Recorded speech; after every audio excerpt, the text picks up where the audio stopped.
Hello, everyone. My name is Rick Chia. I'm a co-founder of Jammergig and the host of today's webinar, Casting for Cruise, Trends, Challenges, and Opportunities. And I'd like to welcome everyone and thank you all for being here today. Like at our last webinar, we have an audience members coming from all corners of the globe. So while we're waiting for everyone to join, I'd like to ask you all to let us know from what city and country you're joining us from. And just type where you are, city and country, using the Q&A menu at the bottom of your Zoom screen. Hi, Trevor. See your message.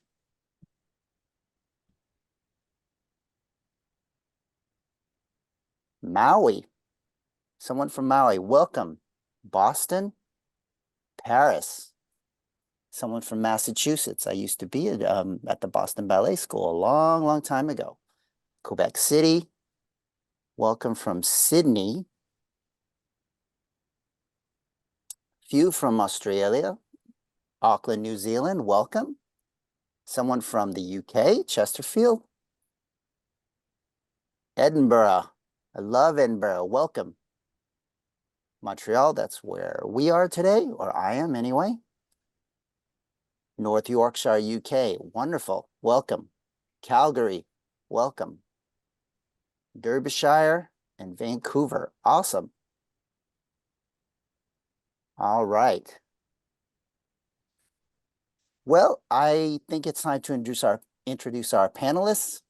We're really happy to present you to a distinguished panel of guests today. We have with us Jeremy Rich, who is the manager of casting and booking at Princess Cruises, Lamar Smith, manager of artistic integrity and operations at Celebrity Cruises, Dan Clift, who is the creative operations director at Up Global in the United Kingdom, and Franklin Warfield, senior manager theatrical casting at Norwegian Cruise Line Holdings.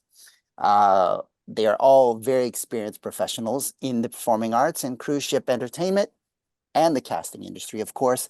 And I'm very excited about hearing what they have to say today in our discussion.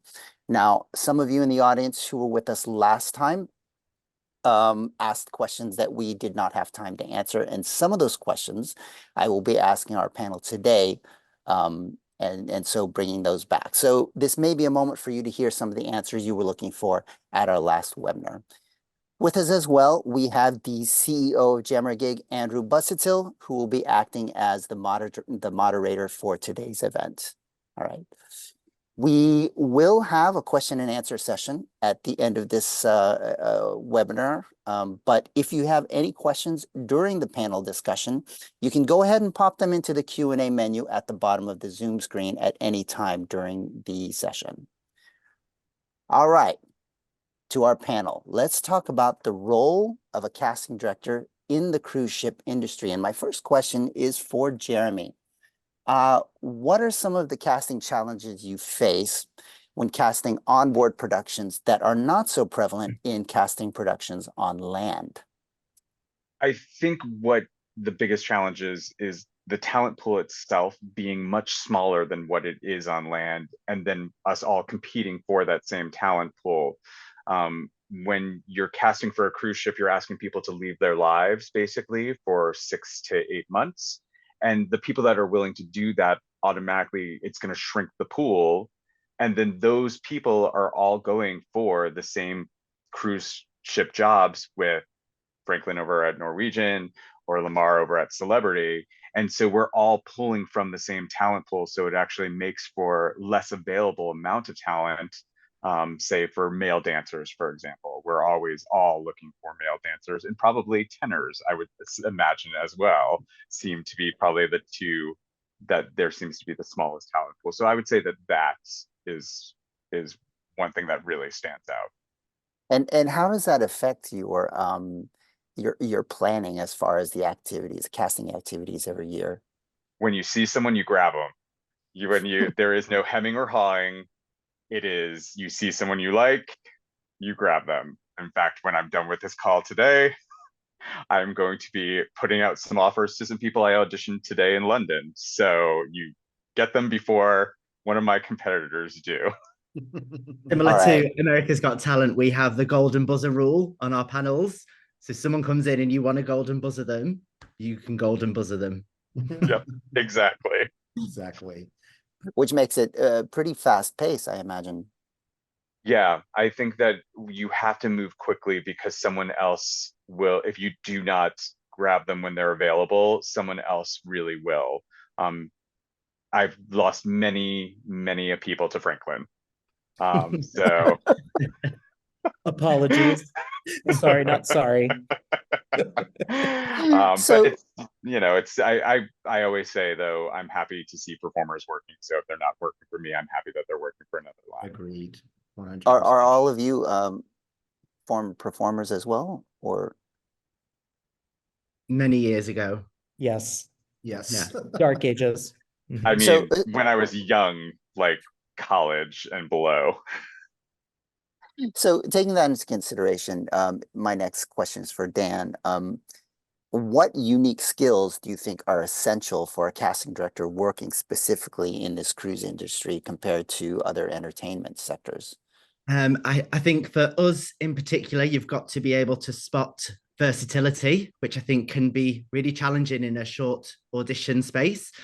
But whereas land-based work, you can often be sticking to one genre for a show or for a contract. With cruising, you've got to be able to do pop, rock, musical theatre, country, every genre. So I think trying to spot that in an audition is a real talent for a casting director. The other big thing for us would be someone who's a team player. Jeremy, you said about people working away for such a long period of time. You're sending these performers onto a ship for maybe 9, 10 months, and they're going to be living, working, eating, getting off the ship, all with the same people throughout that contract. So again, spotting nice, hardworking team players again in an audition is a huge skill to have. Mhm. Can And I add to that, yes, Dan? please. Please. So, in my experience, in this day and age, a lot of people are training to be actors, as a function of a plot that's already kind of predestined for them in the storyline of the show. And a lot of times, what we need are, yes, people who can act, but also people that I call entertainers, Mhm. who can make up their own story, sing a song, execute choreography from their own personal point of view that maybe hasn't been prescribed or given to them. And people that you can put alone on a huge stage with thousands of people in the audience and trust that they are going to have the focus and the ability to captivate that audience from the beginning of a song to the end of the song, beyond that, a full 45-minute, an hour show. And I say entertainer because, we have to, first and foremost, be entertaining an audience. And I don't think that format, on a wide array of, educational and also practical implications, really exists for people to hone the skills in that way. So I think it is, some people have it innately, some people you have to really coax into that. But I think that is one thing specifically to cruise ships that I think we all look for.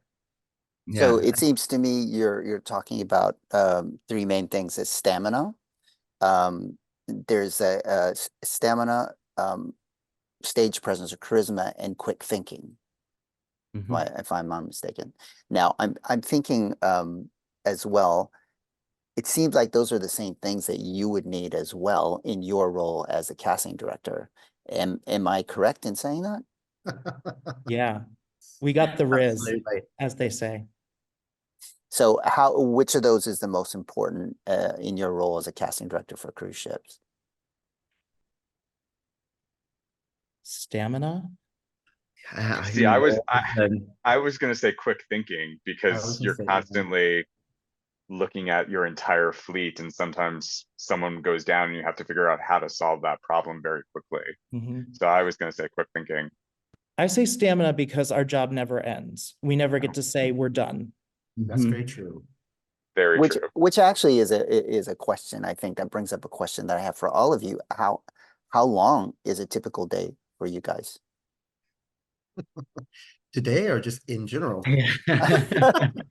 In no, in general, in the job that you do, how long Well, would you say a typical day is? I feel like even as an ex dancer or ex performer, like it just is sometimes it's never ending, especially working in an industry that is 24 hours. And there's pros and cons to that. I mean, some days is 8 hours, some days is 14 hours, some days is 12 hours. Sometimes it just depends on when the project is done. And I think I don't want to speak for everyone, but I think because of our love of what we do, sometimes there isn't a time limit. You're just like, I know I need to get a cast on. I need to have a cast by such and such date. And some days that's going to be an 8 hour day. Some days it's going to be really quick.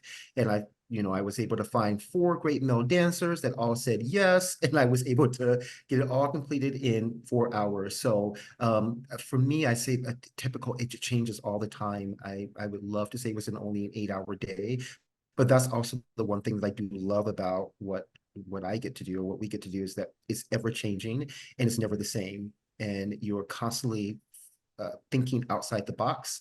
And very much like Jeremy said, it's like quick thinking. You're not only thinking about what is right in front of you, but you're thinking, oh my gosh, and like a year from now, we have a new ship coming out. So I'm thinking of, is this talent going to be individuals that could eventually move into, because I know that we're going to probably lose 50% just because everyone's looking for the same thing, or people decide not to return to ships. We have a large, especially after COVID, I feel like a lot of people found a world where they can now do what they love doing on land, and have the same experience that they have on board a ship. So I think you're constantly thinking of like, what is the next thing? What is you're constantly in that, not survival mode, but like you're forward thinking all the time. So a typical day is such a hard thing to say because it changes every single day. But for me, that's what I do love about the job.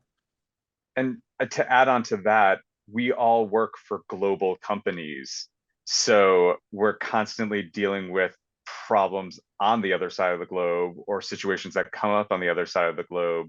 So even on the weekends, it may be Sunday where we are, but it's already Monday in Australia and we're dealing with Australia. So I do think that there's not probably a rhyme or reason to our hours. It's just you take the breaks when you can and you take the rest when you can. And then those vacations are very well earned, well deserved. Yes. Exactly. That's Or that.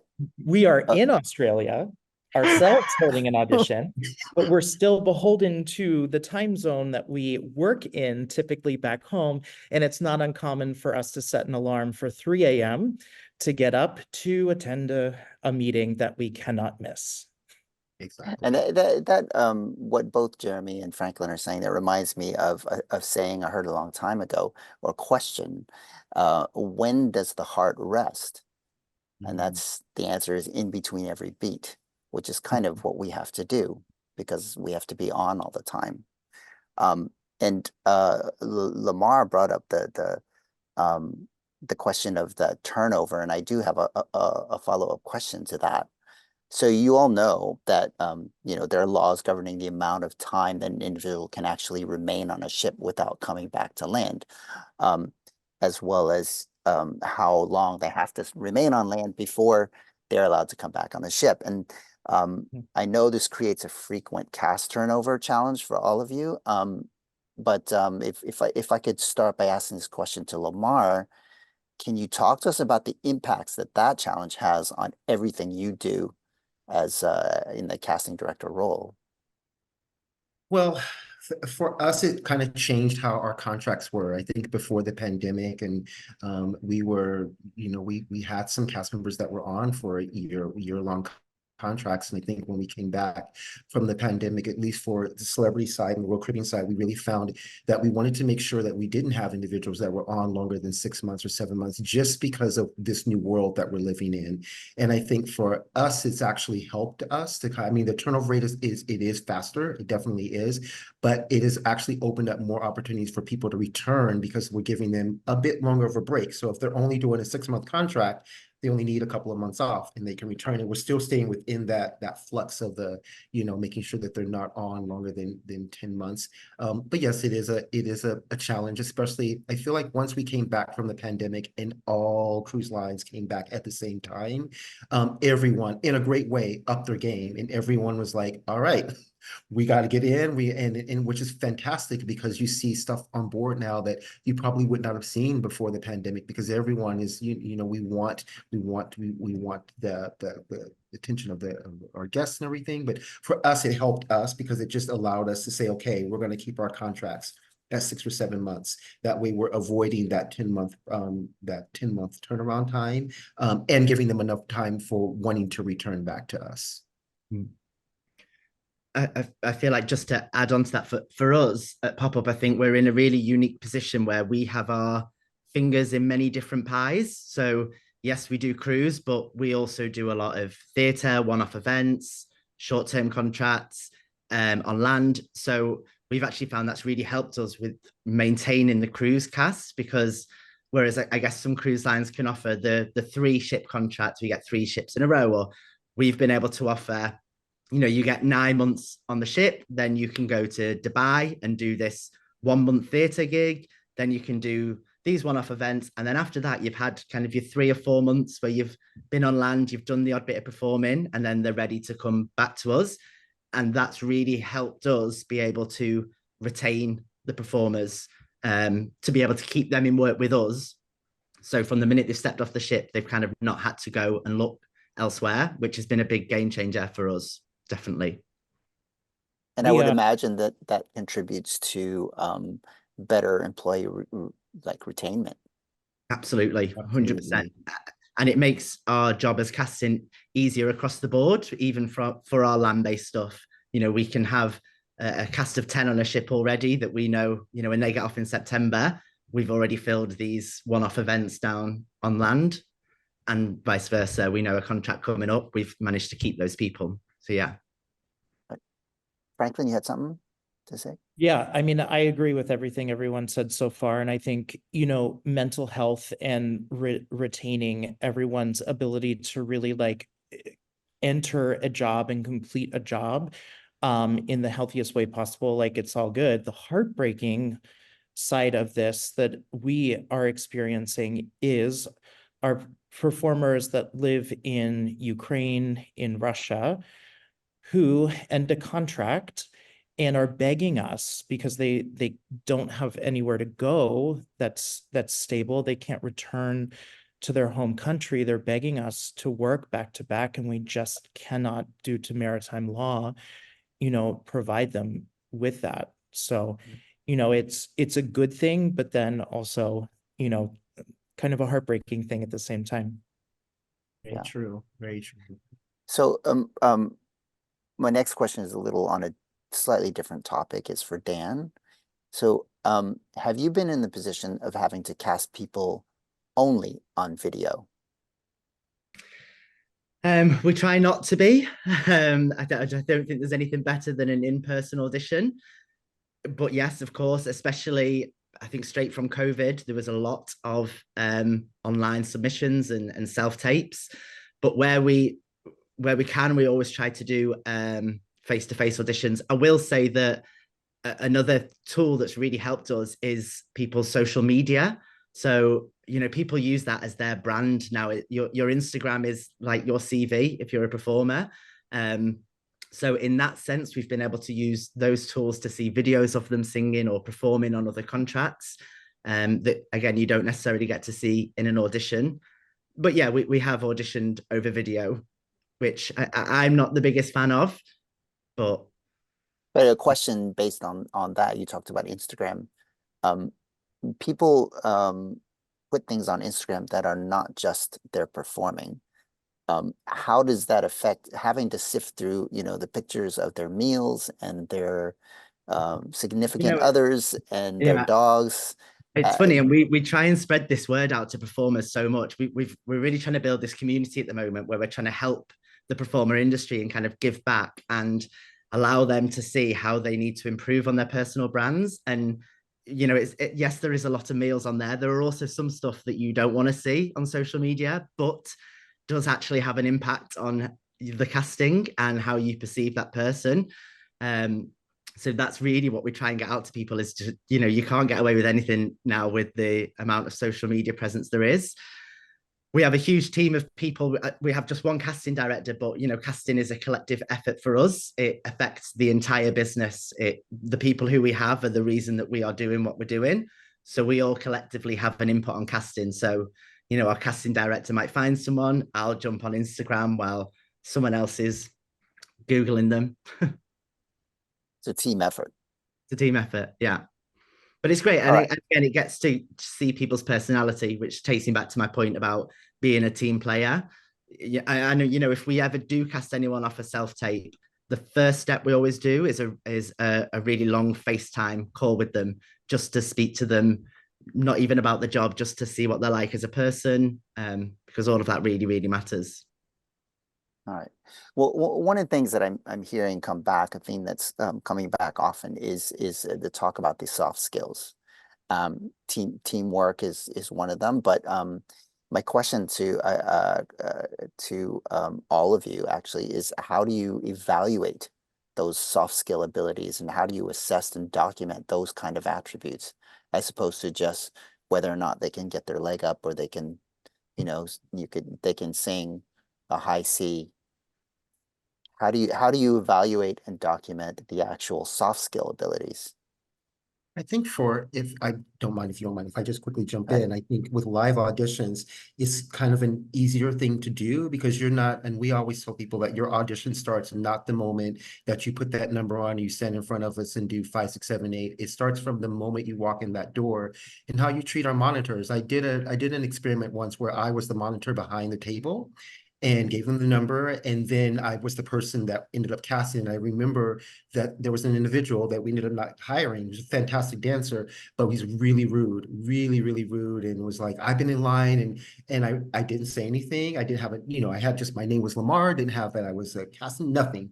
And I saw his face when he realized that he saw me bring in all the headshot boards. And then once he realized that all the monitors left and I was there at the table by himself, I remember looking at him and I could see the horror on his face of like, oh my gosh, I just spoke so ill. And so I say that story, and I share that all the time, anytime I have to do a discussion with upcoming cast members, of like, it starts the moment that you walk into the door, because it is as important for us to have, the talent, as to, we really want people that are easy to manage and are kind. Like when the choreographer asks you to switch lines, do you switch lines, or do you stay in front? If the choreographer gives you a note and you're like, well, the last time you said 5, 6, 7, 8, it's all of those little things that an live audition can show you immediately. And then obviously, if you can have a one-on-one conversation with them afterwards, is great. The online ones were a bit more difficult. I agree with Dan. Everyone said you have to do like one-on-one conversations with them, because they could be amazing on camera. And then we have them always do an introduction, and in that introduction, we ask them like 1 or 2 personal questions to get to know them a little bit. And sometimes even that can give you a gauge of like, is this the right temperament for our company? But I think for us, we just kind of try to gauge that with in auditions, and when we write it on their audition form, we do have grids where we have kind of everyone that's auditioned and any comments that we might have, good or bad, so that if for some reason I was no longer in casting and it was passed on to someone else, we can share that. But yeah, I think it's just as important, if not more important than just their talent, is who they are as people, because that's what we want to work. We want to work with talented people that also have good hearts. And do the other guys, do you do that as well? Yes. It's Yeah. funny you say that, Lamar, because we do exactly the same. When whoever we have registering people in the waiting area, we always ask for their feedback, whether it's they get a little smiley face or a little sad face on their CV as they pass it to us. That I think people really underestimate what goes into casting, and a lot of performers, like you said, they think it's maybe about how high they can kick their leg, but it's so much more than that. Yeah, I Yeah. agree totally with you. What about things like how fast they learn? Um, do you document that and write notes Absolutely. about that? Absolutely. And even Yeah. in online auditions, we found when I first got into the position, we used to, send in your video as soon as you can. Some people would take a full week and get it back to us. And then we were like, you know what, we need to really see how quickly someone, just so that we can gauge for our directors, like this is going to be someone that's really talented, but might need some time. So we said, okay, we're going to give them a 24 to 48 hour window. And those that, and it was a lot of detail that needed to be completed in these combinations. And it wasn't so much of like, did they complete the combination? It was just like how much of the detail, how quickly did they get it back to us, and how quickly were they able to, in a short amount of time, assess a lot of information that was not really broken down. It's like, this is 5, 6, 7, 8, and they just had to watch and kind of pick up styles. So it is, yeah, we're definitely looking at those things as well. And I guess that helps show how much they want it as well. Putting a time frame on it, if they really want it, they'll do it in those 48 hours. Correct. Yeah, but I have to put a caveat on that one because right now in the United States, there's a big backlash to doing massive taped auditions and not being paid for them, which was a big sticking point in the recent negotiations between SAG-AFTRA and the studios. So I think it really does depend on which countries you're dealing with. So right now like I say, for the US, there is that if you try to do too fast, you just turn people off immediately. So I do think it's a delicate balance for me, because also the material we may be sending may not be as familiar to them as, like some of the more well-known songs. So I try, for me now, I'm trying to give a week. And if you can't do it in a week, then you kind of end up in a thank you for your interest, but we're closing your profile. But yeah, I do think it, because of what we've gone through recently, in New York, especially like even Broadway shows, they're making everyone just do a self-tape submission initially and then bringing people just in for callbacks.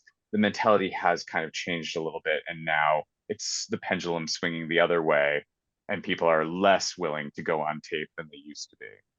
I mean, Franklin, have you been finding that with the shows that you've been Yes, casting? Yeah. 100%. And of course, there's a wide array of people who will literally get it back to you like Oh, yeah. in less than 24 hours. But sometimes those tapes aren't quality. So, there's also a balance between like a rush job and really, did you get the details, or were you just kind of like trying to get this out, versus the people who, maybe their plate is just too full to learn everything and deliver this in the time frame. I've honestly, for the people that are high priority, basically, that, I'm looking to fill a spot immediately, and I think they're going to be that, I've been reaching out with the information and then kind of asking the question of a deadline.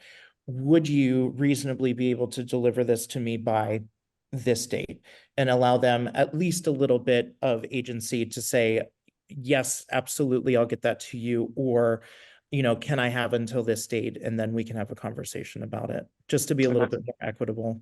that's I, great. That's a great idea. Yeah, it's great. I think the rush job question is an interesting one because if someone you give someone 24 hours or 48 hours and they like give it to you right away, it could be one of two things. Either it is that rush job, or it's the opposite. They're so worried about getting it in on time that they are sacrificing quality in order to respect your deadline. So that it actually may raise more questions than it actually answers. I Um, I I think if we're also like, now, don't get me wrong, I'm like Lamar, and sometimes I have to give them like 24 to 48 hours at times because like, hey, I just lost this person and now I need you in rehearsals on Monday, but I need to see that C6 and hear you sing that. So throw the 16 bars on tape. That is, but I think if we're transparent and upfront with them about how quickly something needs to happen, that's definitely the situation where it's like 24, 48 hours tops. Do you want to do it or not? Are you willing to play ball? Yeah. I do agree. And I think that's more for us where we ideally do not love to audition through online tapes just because there's just so much you can't see because of everything that everyone is saying here. Even if you give them a week, there's pros and cons to all of them. I mean, ideally it is always great. And we always recommend everyone, if you can get out to a live audition, if you can come to Miami and audition, that is the best opportunity for you. And because if we see something, we can always say, oh my gosh, that's really great. Can you try this now? And we can give directions. Ideally, we don't love the online auditions, but yeah, if we have to, I do agree. There have been moments where we said, listen, kind of to Jeremy and Franklin's point of like, we have someone that just dropped out. I need to fill a position and I just need to see, I saw from your reel that you can do this, but I didn't see this. Can I see that? And some are really great about getting it back. And some are like, hey, I'm so sorry. I'm in the middle of a ship contract right now, or I can't get work. And it's like, great, no problem. I move on, but I'll reach out to you at another time. So yeah, I think there's a bit of I agree with you. There's a bit of a balance between that too, but ideally I would love to stay away from the online auditions if we can. But sometimes you have to. Sometimes you have to. Oh, absolutely. Yeah. I mean, I It's think we probably inevitable. all, yeah, I think we all probably hold our breath into that first music day with your music director where you're like, please, or that first day with the dance team where that dancer comes in and you're like, please let this person be good. Yeah. And you just have that secret like Dread. moment where you worry. Especially those Yeah. male dancers. You're like, please do a pirouette, please. Hey, oh my gosh, this is great. No. So I actually have, in my experience, and you can tell me if this is the same in yours, but I find that periodically we run into this situation where talent misunderstands the mandate of casting and the scope of what our job is. And I feel like sometimes it happens in some cases, the talent assume that we take care of things that are not in our scope. So I've had people think that I do the job of a talent agent. And in some cases, they don't understand also all the complexities and the tedium that this job as a casting director can entail. Um, uh, and there's no formal education for casting, as far as I know, so it's not really surprising. But that kind of misunderstanding can cause tensions and misunderstandings on both sides, the casting and talent. And my question, I guess I'd like to start with Dan, is how do you deal with this type of miscommunication or perhaps lack of empathy on the talent side with respect to what you guys do? I mean, it's a very hard thing to manage. We always try and be as transparent with people as we possibly can, whether that's in an email before we've even invited them to an audition, to on the day of the audition, to the follow-up after. I think one of the hardest things to navigate is everyone wanting to hear back from you after an audition, which for us is really heartbreaking because I would love to sit there and give everyone a real in-depth feedback on what they did well, what to improve on. I mean, you'll all be the same. You see so many people come in and you think, oh, come on, like you can do better than this. But there's not physically the time or the capacity to be able to do that for everyone who auditions for you. When you think you have hundreds come through, to try and get back to them is really, really difficult. And that's one thing that I would love performers particularly to understand, that it's just so much to the job. It's not just, oh, you can dance, I like you, you're in it. It's, do you fit with the rest of the team? There's different tracks to follow. There's again, like we've said, are you a nice person? All of this plays a part in it. And I think a lot of people think we have this really fun job where it's like the X Factor. We're all like Simon Cowell. We just get to sit there and judge, and that's the fun of it. And it's not. Sometimes it's really heartbreaking. In the same way, you can see people and think, I want to give everyone a job. I wish I had 15 jobs to give you all right now, but we don't. Sometimes you're just looking for that one special nugget. And if you didn't get it this time, it doesn't mean to say you won't get it next time. Especially with cruising, I think what you are casting for is so specific, especially if you're replacing a track or you're going into something that's already set in stone. You can't change that show to adapt to the person. You have to find the person who can adapt to the show, which I think is the biggest challenge. And I wish everyone knew that. I wish everyone got to experience maybe a day as a casting director, and I think they would approach auditions differently too. And You know, do, when do you, you're there for 8 hours listening to the same version of Somebody to Love in a true MT voice when you're trying to audition for a rock show, um, you know, it's really, really difficult. And you want to see that special thing in people. And I think sometimes they're immune to it and they just think I'll come in, I'll belt in your face and you'll like that. And it's not, you know, it's not, you don't get the job based on how well you can belt or how loud you can sing. It's about the story that you're telling within each song. I don't know if I've and completely just gone off on a tangent then. no, it's all very pertinent, but that Yeah. brings up another question for me, for all of you, is that do you feel that the talent also doesn't understand that perhaps that there is a client at the other end, and that the decision is not always based on what you in the room actually like, or if you had your own show might cast, but that you have to deal with the opinions of other people as well? Yeah.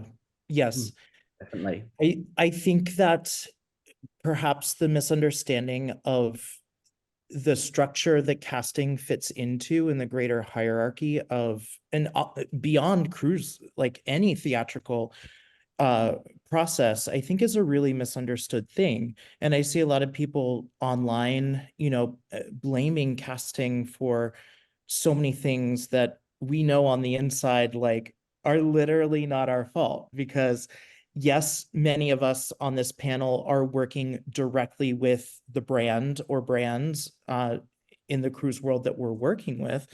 But outside of that, like a lot of casting offices on land projects are also hired in and working for the producers and executing the vision of the creative team. And we don't sit around and we're like, you know what we're solely us and casting are going to do? No, we are dictated exactly what we need to look for, what we need to execute on. And yes, sometimes we have the ability to fight for things, push back on things, make suggestions, and generally try to shape the way things are going. But at the end of the day, our job is to execute someone else's vision. Mhm. Right. So like we also have our jobs to do and we're trying to keep them, quite frankly, so we can't draw outside of those lines all the time, or sometimes depending on where you work, any of the time. And unfortunately, I think people don't realize that factor, and they think it's us as villains behind the table twiddling our mustaches and laughing maniacally. Ha ha ha! Yes, no, kind of a thing. And really, I think that all of us are two-handed. At least I feel this way. You're trying to execute what the company, the director, the vision, etc., wants you to do, while also figuring out how to have the most humanity, transparency, and clarity in that process. And I try as best I can to protect the hearts, the time, the minds of all of the people that we hope to bring in, or even all the people that like come in to the process, whether they make it the whole way or only the first step of the way. Like I'm always considering like, how clear can this be? How is this going to be read? How is this going to be understood by a variety of different audiences, to try to, maximize the people's time who, would potentially be right for this, but also, make it seem like people have a fair shot to show us what they have to be considered, all while trying to execute on our job description. Yeah, All I right. think we Yeah. all, I think one of the things that everyone forgets because they see us as a way to a job is also that we're always on your side. We always want you to succeed. And, you know, it's kind of how I kind of treat every audition, in that one, I want everyone who comes into the room to have fun. I want everyone to enjoy that experience and to walk out of that room saying that was a really good time. Because no matter what, I want them to have a good memory of their time in the room, whether or not it goes further for me or not. And then very often I do give feedback. If you ever want to get a lot of feedback, come to a dance call for me, because I try to give people really what I'm thinking about in a room when I'm holding a dance call. I say all the time because I want you to learn from this experience. Because even if you're not right for me today, I want you to be right for Norwegian tomorrow. I want you to be right for celebrity tomorrow, because the point is for you to get out there and to be working. And I think people forget that we are champions for you, even if it doesn't necessarily go your way for us. Because often you may come in for me and you're not right for me, but you may be right for someone else. And I am happy to pick up the phone to tell another casting director, hey, you should see this person because I think they're really right for you. I have another question for you, Jeremy. It's also a little different subject as well. So taking into consideration that some well-known production and circus companies now are creating shows for ships, you know, like Silkelwas and Seven Fingers. How has that changed the approach to casting and or the type and the level of artists that you strive for? I am very lucky because Cirque Eloise does their own hiring. So does not fall into my area. And even the area list that we use in other shows or the fly on special dance acts, like we have a new show that will be premiering that will have a fly on dance couple in it, handled by a completely guest entertainer department because they're on a different type of contract. So I'm lucky, so I can't speak to that one, but I'm sure someone else on this call definitely can. Well, we definitely hire, especially artists, quite a bit. The one, I guess, pros and cons. The one thing is I feel like we were always searching for those same type of artists that were also cast there too, and we've had some of those that have gone over to companies like that. So it's actually helped us also elevate what we do and push us to like think outside the box of like, okay, what's out there. You know, for a while we were doing a lot of, especially artists in all of our shows, and it's like, okay, now it's kind of a common thing to see more of that. So what do we do now that's going to be a little bit different? So for me, I feel like it's actually been a pro because it's actually made us think, okay, what other, especially artists aren't just hand to hands, they're not just contortionists, there's so much more out there. So for us, it's actually been kind of a nice challenge to have because we've been in this world for a while where that was kind of our niche of like we have especially artists in all of our shows, and now we see more of it across the board. And I'm like, I love it. Okay, now what are we going to do differently? So yes, it's been a challenge, but it's also forced us to kind of think like, what are we going to do differently now, and how do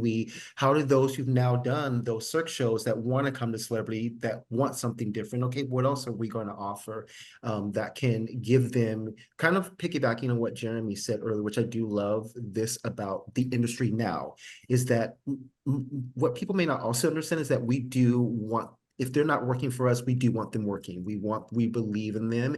And that's what I also feel like when I see an artist that leaves us and goes over to another company, that I'm like, oh my gosh, you gained all of this amazing ability that now you're able to go and do a step one that maybe you were never able to do when you first came.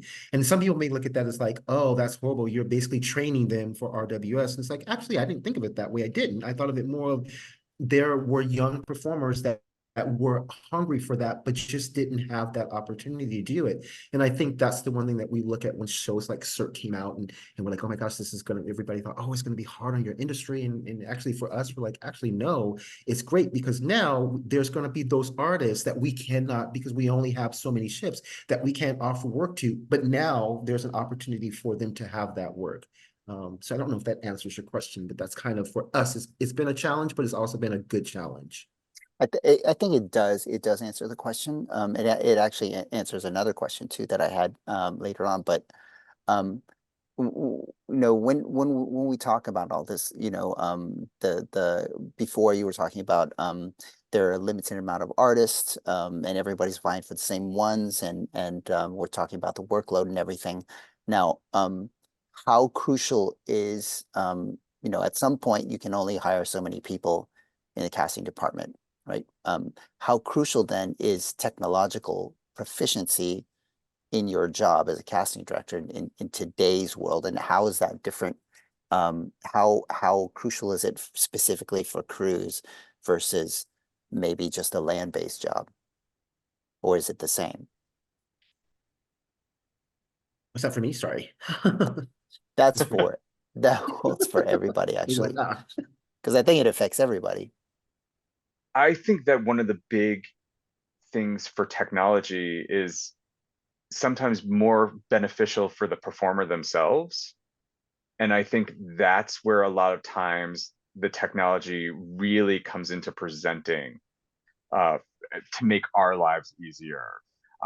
Because if you have a great website, if you have a really wonderful Instagram channel of videos that we're able to see, it does really streamline things for us.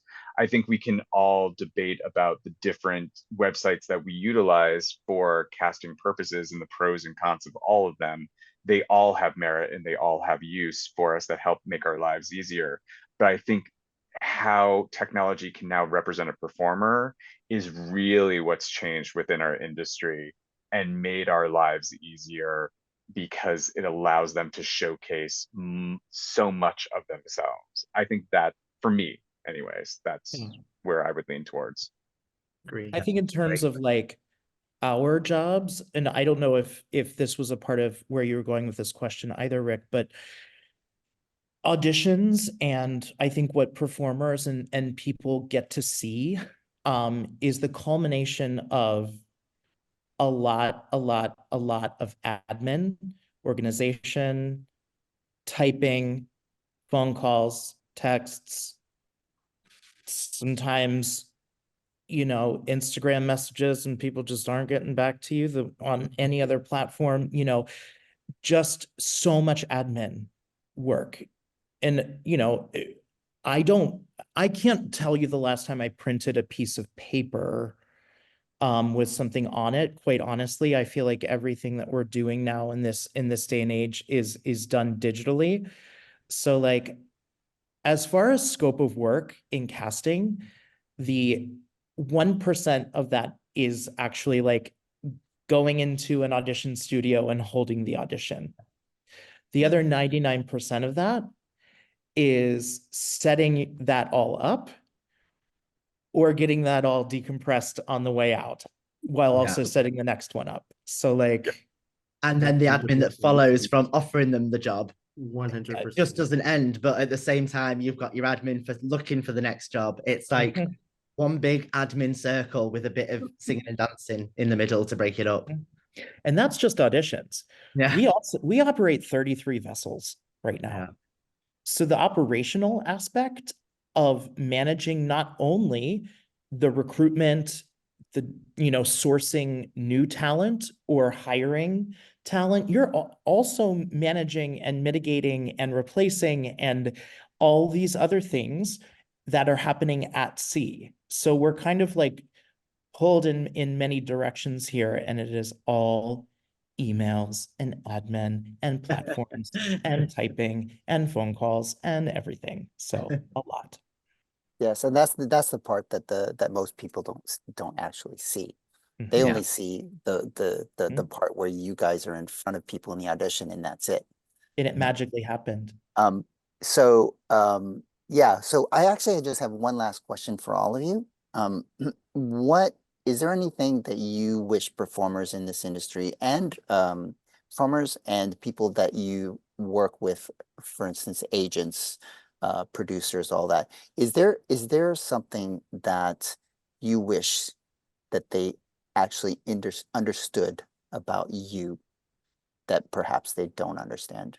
Do you know what I wish performers knew when they arrived at an audition? And I don't think they all do, is that we want to see the best version of them. We want them to win in an audition and to be successful.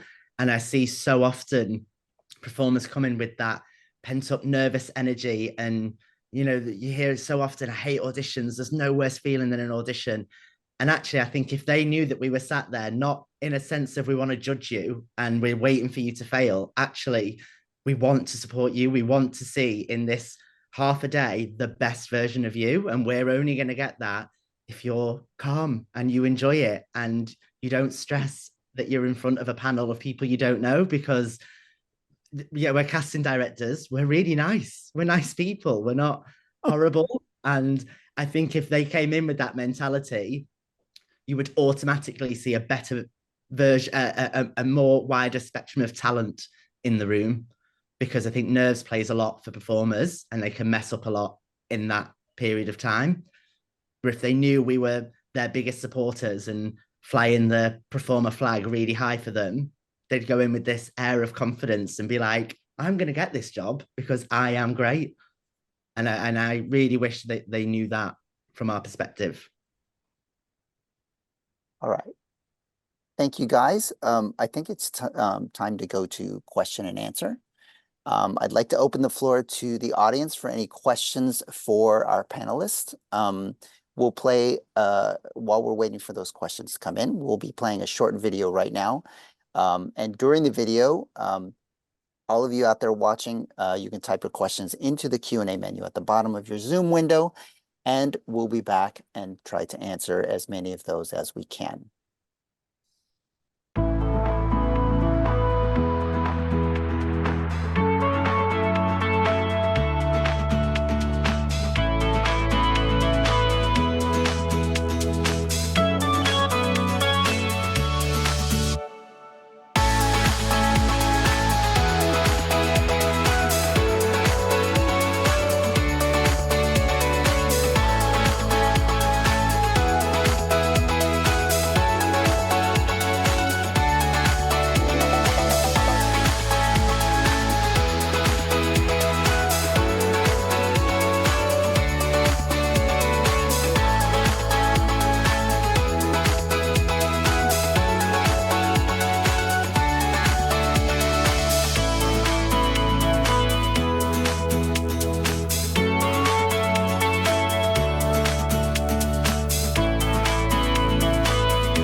All right, so that's a little bit about JammerGig, who we are. I do encourage you to visit us at jammergig.com. It's built for the casting industry and uses advanced technology that is constantly evolving towards more and better functionality. All right, so let's dive into those questions. I can't guarantee that we'll get to all of them, but we'll do our best. First one is in relation to Dan's comment around rotating people from cruise to on-land productions. Would that be replicatable? I don't know if that's a word, but with these global lines, if they have other holdings in themes or resorts, do you see this as an additional value proposition to the talent? Absolutely. I think it's going to obviously depend on company to company, whether they have things other than ships. And again, what entertainment is provided at those other events, whether it's theme parks or theatres.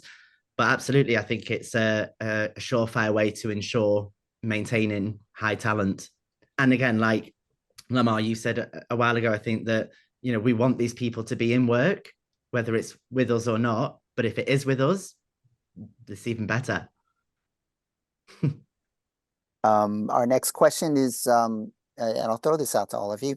How did you become a casting director for cruises? And how can someone working now in the film industry switch to cruises and big theater shows in the world? What's your background or education? Anyone want to answer that? I'll start. I think one thing for me, what I really appreciate when I'm doing the casting is that I've been there, I've worked on ships, so I can empathize with the performers. I know what ship life's like, and a huge part of casting is being able to tell these performers what they're about to expect, what they're going to go through. Ship life in particular, I think is really hard to explain to people who have never done it.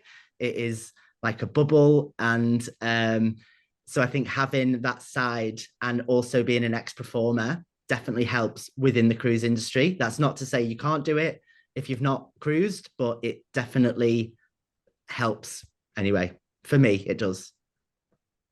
And I'm sorry, go ahead, Lamar. No, go, Jamie. I was going to say, I would definitely echo that. I think for me, I knew that I always wanted to be in casting, whether it was going to be on land. I came to ships and fell in love with that world. And that was such a eye-opening thing. I knew I wanted to do casting in some respect, but I agree 100% with Dan. I think had I not probably done cruise ships. I probably would have done it on land, but it definitely helps when you understand this world. Because even trying to explain it to directors that are new to us, that have never been on a cruise ship, but have directed, whether it's on land or Broadway or tours, it's such a different beast to say, you have 3 days or 5 days to remount this show. That's 45 minutes that you're going to do costume changes. And they're like, wait, what? And it's in a venue that you don't have fully access to, except for maybe 3-4 hours a day. It's such a world to kind of wrap around, but it happens. And anyone that outside the business that comes in, so there's no way it can happen. It's like, well, oh, we've been doing it for like 20 years. It is a way. But I think it is really important to at least have had an experience on board a ship of some sort, just to even understand what seasick word, what that means, or dancing on a moving stage. But for me, I think I always knew I wanted to be in casting. It was when I came to cruise ships that I was like, this is the version that I want to be a part of, just because it touched everything that I love, which is just changing, the ever world of changing, and just being constantly on the go, and the traveling part of it I absolutely love. Sorry, Jeremy, I didn't mean to cut you off No, there. no. I'm going to be the opposite side of that coin. I've never worked on a ship. Wow. I never did cruise line industry. I've been in casting for 27 years. Yes, 27 years. Lies. And like I started back in New York on Sex and the City, and then moved to Broadway and did Broadway casting, and then I moved out to Los Angeles and cast movies for 10 years. And I think one of the great things, so as someone who's working in film and TV, I think one of the great things is recognizing talent does translate. And I think trusting that you can translate recognizing talent, but you may have to learn something new about what type of talent that you have to recognize. I will say, if you are working in film and TV and you're looking to transition to a more theatrical job, Disney Live Entertainment is looking for a new casting director. And so, hey, check it out. I did that job myself. We've got another question here. Is there something agents can do to make sure talent we put forward is fit to pass medicals, as we have found that each ship has different terms in regards to what they will pass on some medicals? I can Who wants- take that one because whew, our medical is quite stringent. And it's a lot. It is a lengthy process. And it is, the unfortunate thing around medicals and knowing ahead of time how things are going to go is that we are not at liberty legally to discuss or have anyone disclose to us what they might be experiencing, whether it is past, present, whatever it is. So it is very, very, very hard to know as an individual going into it what might be found in your medical. And the other fact of the matter is, unfortunately, at least in the United States, health insurance is not really a widespread, that coverage is not there for a lot of performing artists, unless you're young enough to still be, under 26 and on your parents' insurance. So a lot of people find things out about themselves over the course of the physical and all the tests that happen. So it's really, really hard. The thing that we can control, we know ahead of time, is passing the drug test. That we can control. Yes, maybe the only thing. I will say probably a great thing that you may want to do as an agent is find out what companies we may use and talk to the medical facilities themselves to find out what might disqualify someone for a medical. Because I was very surprised, for example, that if you have a history of sleepwalking, you get immediately, nope, you can't get approved for a medical if you have a medical or a history of sleepwalking, which makes sense because you may walk off the ship in your sleep. But if you call, I would say, the facilities that we use, they would probably be able to list some conditions for you that may prevent you from working for a cruise line. And then we still know nothing about it. That's actually great, right. Joe. We never thought about that, offering that suggestion, because what we have found too is, just like Norwegian and Princess, the medical is very, very strict, but the guidelines is constantly changing, especially coming out of COVID. There were things that perhaps were valid and okay before, and obviously based on what's happened in the world, there are things that no longer are approved. And the hardest thing that I'm sure all of us can say is you go through so much to find the right talent, you get them in the room, you've hired them, you found the right amount of money, you found the right spot, and then for them to go through all of this, spend all of this money, and then you're like, I am so sorry, but I can't offer you a job. And that is so disheartening, because you know there's nothing that you can do. And although they want to tell you this, and you're like, I cannot know. There's no one for me to talk to say, hey, I appeal this cat. I wish I could. And that is so hard. And you're like, maybe try another company that might not, this may be okay. It's just such a hard, disheartening thing. And I think that and maybe immigration sometimes are two of the hardest things that we just have our hands are kind of tied there. Other than, like Franklin said, we can just say, hey, if you're doing drugs, these are things that you definitely will not pass. And then that's an easy one. They're like, okay, great. Maybe 2 years from now, I'll come back to you. But sorry, our hands are kind of tied. And that is probably one of the hardest things to go. And I'm sure the team has gone through this too. We are going through it a lot right now, where we're constantly having to recast casts for coming in, that we've had cast months in advance, but we don't find out about their medical until 2 days that they're coming. And now you have a cast of 14 that only 8 of them are arriving because the other 4 are pending medicals. And you're like, oh, I don't know if they're coming. So you have to kind of recast. And that's a hard one with this one job. So we're actually, sorry to cut you off, Franklin. We're actually at the end of the hour. But I would like to throw out one last question that we have an audience member ask, and then we'll wrap this up. Do you think the demands of the audience is changing the way productions have traditionally been delivered prior to COVID? Yes, 100%. I think there's so much more that's accessible now. You can reach a global wide level of entertainment at the click of a button. And so with that, I think expectations are so much higher now, which has had a huge impact. You really have to, I think it's made everyone raise their own bar. But yeah, there's definitely been a shift in audience expectations of show content and of performers, I would say. Yeah, I would agree. I would agree. And the amount of material that they are hoping to see while on board, I think, has also shifted. Because again, pandemic, you had so many options at your disposal. So I think people are hoping for a wide variety of entertainment on board the ship. I think short form content has had a real impact as well, that now your attention span, you can watch a TikTok video for 30 seconds and then swipe because you want something new. And it's, I guess, bringing that into live entertainment now. Not that every number needs to last 20 seconds, but there's that level of short form content that people want the option to see the next thing. They want more.